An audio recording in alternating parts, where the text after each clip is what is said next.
이완구 신임 국무총리가 오늘 박근혜 대통령으로부터 임명장을 받았습니다. 이어 청와대는 장관들 몇 명을 지명하는 내각 개편안을 발표했습니다.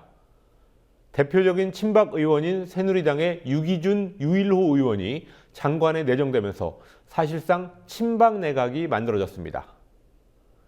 새누리당의 비박계 지도부에게 끌려다니지 않겠다는 박근혜 대통령의 의지를 읽을 수 있습니다. 야당은 그나물의 그 밥 인사라고 혹평했습니다. 국회 중계 카메라 나가 있습니다. 권현주 PD.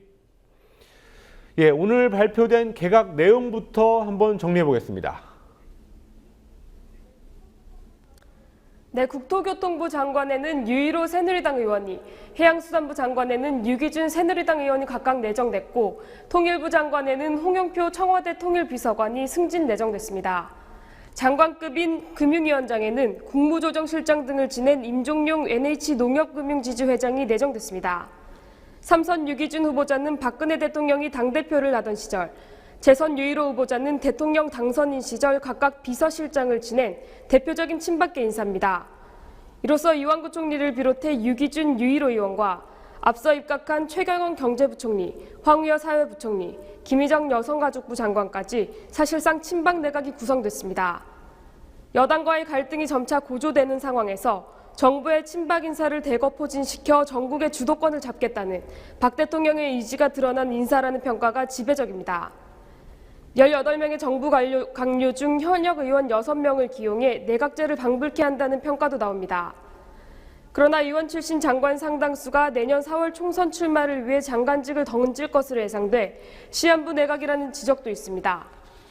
새누리당 유승민 원내대표마저 총선에 출마하려면 연말에 장관직을 그만둬야 해 조금 걱정된다고 말할 정도였습니다. 김기춘 청와대 비서실장의 경우는 대통령이 사의를 수용했다고는 알려졌지만 교체 발표는 없어 설 연휴 이후에 교체될 것이라는 전망이 나옵니다. 여기에 대해서 야당은 혹평일색이었습니다. 어떤 평가를 구체적으로 했습니까? 네, 야당은 국민의 기대에 크게 못 미치는 실망스러운 인사라고 평가절하했습니다. 당초 이완구 총리 카드의 경우는 비선 실세 국정 개입 파문에 이어 청와대 민정수석 항명 사태, 연말정산 파동으로 대통령 지지율이 곤두박질치자 승부수로 꺼내든 것이었습니다. 그러나 총리 인사청문회 과정에서 의혹이 쏟아지면서 승부수가 아니라 패착이 돼버린 상태입니다. 여기에 김기춘 비서실장 후임 인사를 포함해 정무특보단 등 청와대 개편안은 발표되지 않아 쇄신 없는 인사라는 지적입니다. 특히 친박계 의원들을 내각에 포진시킨 것과 관련해 김영록 새정치민주연합 수석 대변인은 그나물의 그 밥 인사라면서 쇄신 요구와 거리가 멀다고 지적했습니다. 국토부와 해수부 장관의 전문성이 떨어지는 친박계 의원들을 중용을 하고 통일부 장관의 청와대 비서관을 승진시켜서 인재풀로 협소함을 다시 한번 드러냈습니다.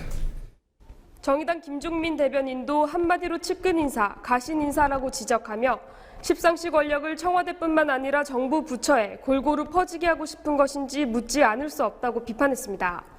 반면 새누리당은 전문성을 갖춘 적절한 인사라고 주장했습니다. 새로 내정된 장관 후보자들은 전문성과 명망을 두루 갖춘 인사들로 판단됩니다. 박 대통령의 국정 철학을 정책에 잘 반영할 수 있는 적임자로 믿어 의심치 않습니다.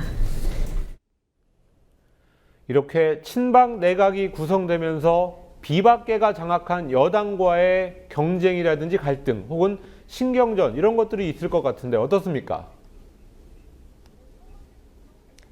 네, 청와대의 이번 개편은 그 범위가 좁고 친박 인사가 기용된 건데요.